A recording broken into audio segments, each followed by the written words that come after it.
December மாதம் தனுர் ராசியை சேர்ந்தவங்களுக்கு எப்படி இருக்கும் அப்படின்னு பார்த்தா கண்டிப்பாக ஏற்றமான காலகட்டங்களாக இருக்கும். 3ஆம் இடத்தில் உள்ள சனி பகவான், முயற்சி ஸ்தானத்தில் உள்ள சனி பகவான், இரும்பு ரசாயனம் கெமிக்கல் ஓரியன்ட் செய்கின்ற தொழிலில் உள்ளவங்களுக்கு உங்களுடைய வாக்கு சாதியத்தினால் வெற்றி கிடைக்கக்கூடிய வாய்ப்புகள் உண்டு.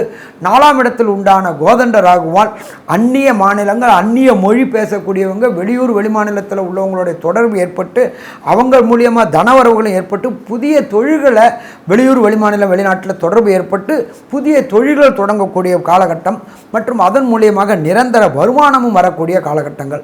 இதை தவிர ராசிக்கு 8ஆம் இடத்துல செவ்வாய் பகவான் நீச்சம் அடைஞ்சிருக்கிறாலும் 12க்கும் கூட நீச்சம் அடைஞ்சதுனால இந்த தனுர் ராசியை சேர்ந்த அன்பர்களை பொறுத்தளவுக்கு வீடு வாங்கணும்னு நினைக்கிறவங்களுக்கு இந்த காலகட்டங்களில் புதிய அபார்ட்மெண்ட் இல்லாட்டி ஒரு சின்ன இடம் வாங்கி கட்டக்கூடிய வாய்ப்புகளும் இந்த டிசம்பர் மாதத்தில் தனுர் ராசிக்காரங்களுக்கு ஏற்படும்.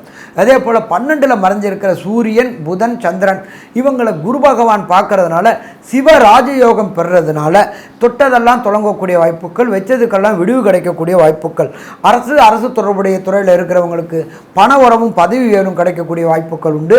அரசாங்கத்தோடு இதுவரை இந்த லிட்டிகேஷன் இருந்த பிரச்சனைகள் அத்தனை தீரக்கூடிய வாய்ப்புகள் உண்டு. உங்களுடைய மூதாதையர் சொத்துக்களில் இதுவரையும் இருந்த பிரச்சனைகள் தீர்ந்து அந்த சொத்துக்களை நீங்கள் அனுபவிக்கூட பாக்கியமும் இந்த டிசம்பர் மாதத்தில் உண்டா. டிசம்பர் மாதத்தில் தனுர் ராசிக்காரங்களுக்கு உண்டு.